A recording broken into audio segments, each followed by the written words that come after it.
अस्सलाम वालेकुम स्टूडेंट्स। मुझे उम्मीद है कि आप सब खैरियत से होंगे। आज हम स्टडी करेंगे माइक्रोबायोलॉजी और इसमें हम स्टडी करेंगे pathology, infection, disease and normal microbiota. Pathology. The word pathology is derived from the two words. The first one is pathos and the second one is logos. Pathos meaning suffering and logos meaning science.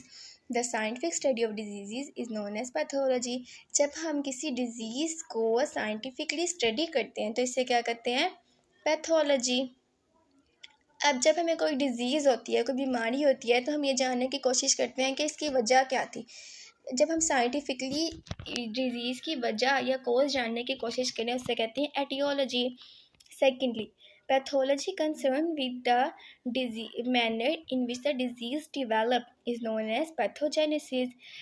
जब हम ये जानने की कोशिश करें कि इस disease के डेवलप होने का मैनर क्या था या किस तरतीब से ये डिज़ीज़ डेवलपमेंट हुई है, किस तरतीब से ये डिज़ीज़ ग्रो हुई है, तो इसे क्या कहते हैं? Pathogenesis. Thirdly, it concerned with the structure and functional changes and final effect of disease on human body. जब हमें कोई बीमारी होती है तो उसमें सिम्टम्स शो होती हैं ना, तो वो सिम्टम्स क्यों शो होती हैं कि हमारे अंदर कुछ चेंजेस आई होती हैं. जब वो चेंजेस आई होती हैं ना, उसको भी कौन स्टडी करता है? पैथोलॉजिस्ट स्टडी करते हैं. और पैथोलॉजिस्ट किस तरीके से स्टडी करते हैं? By the mean of pathology. अब हम ना डिफरेंस करेंगे इन्फेक्शन एंड डिजीज़ के दरमियान के. इन्फेक्शन क्या होते हैं और डिजीज़ क्या होती हैं. Infection, the invasion and colonisation of pathogenic micro organisms in the human body. जब हमारे जिस्म के अंदर पैथोजेनिक माइक्रो ऑर्गेनिजम्स की कॉलोनीज बन जाए. पैथोजेनिक माइक्रो ऑर्गेनिजम्स वो वाले माइक्रो ऑर्गेनिजम्स होते हैं जो कि जिस्म के अंदर जाएं और क्या करें? इन्फेक्शन कोज करें उनको, या अपनी कॉलोनीज बनाएं या डिजीज़ करें, तो उनको क्या कहते हैं? Pathogenic micro organisms. अब हम इसके एग्जांपल्स देख लेते हैं. तो जो फर्स्ट एग्जांपल है वो क्या है? एड्स. जब किसी को एड्स होते हैं तो उसको क्या होता है? कोई सिम्टम तो उसको शो नहीं ना हो रही होती, ठीक है, मतलब कोई डिजीज़ नहीं होती. ये जो एड्स है ये वायरल इन्फेक्शन है. अब हम अगर डिजीज़ की बात करें तो डिजीज़ क्या होते हैं? डिजीज़ हम उन्हें कहते हैं जब हमारे जिस्म के अंदर कोई इन्फेक्शन हुआ है due to pathogenic micro organisms, और उस इन्फेक्शन ने हमारे जिस्म के अंदर चेंजेस किए हैं, ठीक है, या उस इन्फेक्शन का हमारी बॉडी पे इफ़ेक्ट किया हुआ, उसे क्या कहते हैं? डिजीज़. जैसे कि हम मिसाल के तौर पे देख लेते हैं एस्चेंशिया कोलाई को. जो ई कोलाई होता है ना, वो एक हेल्दी जिस्म के अंदर भी रहता है, हेल्दी ह्यूमन बॉडी के इंटेस्टाइन में भी रहता है, बट वो डिजीज़ कॉज नहीं करता जब तक उसके साथ कोई इन्फेक्शन ना मिल जाए. जब तक वो किसी इन्फेक्शन के साथ मिल जाए तो वो डिजीज़ कॉज नहीं करता. अब हम बात करते हैं नॉर्मल माइक्रोबायोटा और नॉर्मल फ्लोरा की. इससे पहले ना हम बात करते हैं माइक्रो ऑर्गेनिजम्स की, ठीक है. माइक्रो ऑर्गेनिजम्स ना दो तरह के होते हैं. एक वो वाले माइक्रो ऑर्गेनिजम्स जो कि इंसानी जिस्म को या किसी भी बॉडी के अंदर जाएं और इन्फेक्शन कॉज करें, और दूसरे वो वाले माइक्रो ऑर्गेनिजम्स होते हैं जो बॉडी के अंदर जाएं बट कोई इन्फेक्शन कॉज ना करें. और एक वो वाले माइक्रो ऑर्गेनिजम्स भी होते हैं कि जो इंसानी जिस्म के अंदर रहते तो होते हैं बट इन्फेक्शन कॉज नहीं करते तब तक जब तक कि कोई इन्फेक्शन ना हो, ठीक है.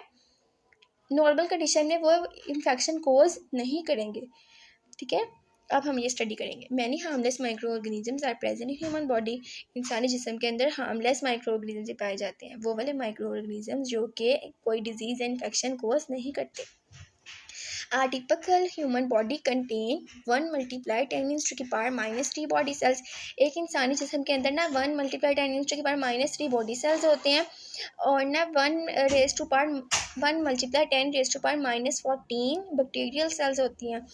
इतनी ज़्यादा वैल्यूज़ का डिफरेंस, एक में -3 और एक में -14, वो भी 10 raised to the power. तो इससे हमें अंदाज़ा होता होगा कि बॉडी सेल्स से भी ज़्यादा हमारे अंदर बैक्टीरियल सेल्स पाए जाते हैं, और ये इनमें वो वाले बैक्टीरियाज या वो वाले माइक्रो ऑर्गेनिजम्स भी शामिल हैं जो कि कोई इन्फेक्शन कॉज नहीं करते, ठीक है. अब normal microbiota microbes that reside inside the body and do not cause disease in normal conditions. Normal microbiota में क्या है कि वो वाले माइक्रो ऑर्गेनिजम्स जो इंसानी जिस्म के अंदर तो रहते हैं बट कोई इन्फेक्शन कॉज नहीं करते कब? नॉर्मल कंडीशंस के अंदर। जैसे ही कंडीशंस चेंज हुई तो वो इन्फेक्शन कोज करेंगे या डिजीज़ कोज करेंगे। जब एक न्यू बॉर्न बेबी पैदा हो रहा है, जब वो फीटस के अंदर होता है ना, तो वो उसका सामना किसी भी माइक्रो ऑर्गेनिजम्स के से नहीं हुआ होता, ठीक है। वो क्या होता है, फ्री होता है माइक्रो ऑर्गेनिजम्स की ग्रोथ से, ठीक है। जैसे ही न्यूबॉर्न बेबी की बर्थ होती है तो वो प्लेसेंटा या वजाइना से पास करता है, तो वजाइना या प्लेसेंटा के अंदर भी माइक्रो ऑर्गेनिजम्स होते हैं। जैसे वो पास करता है तो जो माइक्रो ऑर्गेनिजम्स होते हैं वो जो न्यूबॉर्न बेबी है उसके साथ अटैच हो जाते हैं, ठीक है। अब मैं आपको वो वाले माइक्रो ऑर्गेनिजम्स दिखाती हूँ कि जो इंसानी जिस्म के अंदर हर वक्त रह रहे होते हैं। उनमें कौन कौन से हैं?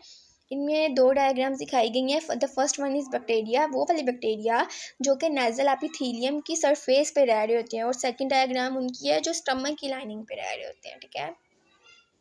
अब हम बात करेंगे ट्रांसिएंट माइक्रोबायोटा। इससे पहले हमें पता होना चाहिए कि भाई माइक्रो ऑर्गेनिज्म ना एक होते हैं जो परमानेंटली रिसाइड करते हैं बॉडी के अंदर।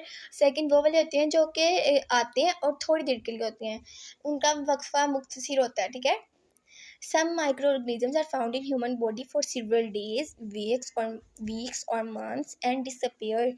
They are known as transient microbiota, ठीक है। वो वाले माइक्रोऑर्गेनिजम्स जो इंसानी जिस्म के अंदर आए कुछ दिनों, हफ्तों या महीनों के लिए और उसके बाद वो गायब हो जाएं, ठीक है, इन्हें क्या कहते हैं? Transient microbiota. अब जो माइक्रो ऑर्गेनिजम्स होते हैं ना, ये हर वक्त ना इंसानी जिस्म के अंदर नहीं रह रहे होते या पूरे जिस्म पे नहीं होते। हर बैक्टीरिया ना अपनी जैसे कि फैक्टर्स के लिहाज से ना अलग जिस्म के हिस्सों में रह रहा होता है, ठीक है। तो वो लोकलाइज्ड होते हैं, जैसे कि आप इस डायग्राम में देख सकते हैं कि जो ये वाले बैक्टीरिया है ना, जैसे कि इंस्टेंशिया कोलाई, ये कहाँ पे रहेगा? इंटेस्टाइन के अंदर, और वहाँ पर डिजीज़ कोज नहीं करेगा। लेकिन जैसे ही ये वाले माइक्रो ऑर्गेनिजम्स का ना इन्वेजन हो जाता है या ये किसी जिस्म के और हिस्से में चले जाते हैं तो वहाँ पे जाकर ये डिजीज़ कोज करेंगे, ठीक है। अब हमने ऐसे फैक्टर की बात करेंगे जो डिटरमिन करेंगे नॉर्मल फ्लोरा की इस्टेब्लिशमेंट को, ठीक है। इनमें फैक्टर्स हैं जो ज़्यादातर असरअंदाज करते हैं इस्टेब्लिशमेंट को नॉर्मल फ्लोरा की या नॉर्मल माइक्रोबायोटा की। उन्हें हम कहते हैं nutrition, physical factors, chemical factors, age, nutritional status और लिविंग स्टेटस, ठीक है। ये ना डिफरेंट होते हैं due to different micro organism, due to different on the different human body. जैसे डिफरेंट बॉडीज या डिफरेंट ह्यूमंस के अंदर डिफरेंट माइक्रो ऑर्गेनिजम्स होंगे, उनके डिफरेंट कॉजेज होंगे। न्यूट्रिशन जो है ना वो सबसे इम्पोर्टेंट फैक्टर है जो डिटरमिन क्या करता है कंपोजिशन को नॉर्मल माइक्रोबायोटा की। जो न्यूट्रिशन है ना ये बहुत अहम फैक्टर होता है। इंसानों को भी ज़िंदा रहने के न्यूट्रिशन चाहिए होती है ना, इसी तरह जो माइक्रो ऑर्गेनिजम्स हैं उनको भी ज़िंदा रहने के लिए न्यूट्रिशन चाहिए होती हैं, और डिफरेंट माइक्रो ऑर्गेनिजम्स को डिफरेंट न्यूट्रिशन चाहिए होती हैं। जैसे कि एस्चेरिचिया कोलाई, ये हमारे इंटेस्टाइन में रहता है, तो इसका मतलब इसको उसके इंटेस्टाइन में से जो न्यूट्रिशन है, जैसे कि जो हमारे इंटेस्टाइन में फ्लूइड होता है, एक्सक्रीटरी प्रोडक्ट्स होती हैं या सेक्रेटरी प्रोडक्ट होती हैं ना, इनके लिहाज से जो माइक्रो ऑर्गेनिजम्स है ना वो अपनी पोजीशन लेते हैं कि भाई हाँ यहाँ पे ये वाली न्यूट्रिशन है तो यहाँ पे ये वाले ही माइक्रो ऑर्गेनिजम्स रहेंगे, ठीक है। और जो हमारी न्यूट्रिशन है वो किस फॉर्म में हो सकती हैं? वो एक्सक्रीटरी प्रोडक्ट्स हो सकती हैं, सेक्रेटरी प्रोडक्ट्स हो सकती हैं, जैसे कि डेड सेल्स हो सकते हैं, बॉडी फ्लूइड्स हो सकती हैं, या गैस्ट्रो इंटेस्टाइनल ट्रैक्ट में भी फ्लूइड्स होती हैं, वो वाली हो सकती हैं। और फिजिकल और केमिकल फैक्टर्स, फिजिकल और केमिकल फैक्टर्स में जो इन पे असरअंदाज होंगे ना माइक्रो ऑर्गेनिजम्स की ग्रोथ को जो डिटरमिन करेंगे वो है टेम्परेचर, पीएच। अब पीएच किस तरीके से असरअंदाज होगा? हमारी ना बॉडी जो होती है इसके अंदर डिफरेंट पीएच होती है, जैसे कि हमारी जो स्किन की पीएच है वो 4.7 से 5.7 के दरमियान होती है, ठीक है। और हमारी बोन्स की क्या पीएच होती है? 7.4 पीएच होती है। तो इसी तरह ना जो माइक्रो ऑर्गेनिजम्स हैं वो अपने आप को डिवाइड कर लेते हैं पीएच के हिसाब से, कार्बन डाइऑक्साइड ऑक्साइड के डिफरेंट से, सनलाइट के डिफरेंट से, या सैलिनिटी के डिफरेंट से भी जो माइक्रो ऑर्गेनिजम्स की ग्रोथ होती है ये इफ़ेक्ट हो रही होती है। अब जब हम बात करें कि ये माइक्रो ऑर्गेनिजम्स हमारी बॉडी के अंदर है और ये इनमें से कुछ इन्फेक्शन भी कोज करनी है, कुछ डिजीज़ भी कोज करनी है, तो हमारी बॉडी का भी तो एक डिफेंस सिस्टम होता है ना, जो इनके खिलाफ अपनी डिफेंस शो। तो जो ह्यूमन बॉडी का डिफेंस सिस्टम होता है ना, वो किस तरीके से माइक्रो ऑर्गेनिजम्स के ग्रोथ पे असरअंदाज होता है या किस तरीके से अपनी बॉडी को डिफेंस कर रहा होता है माइक्रो ऑर्गेनिज्म से। तो हम इनके एग्जांपल्स देख लेते हैं।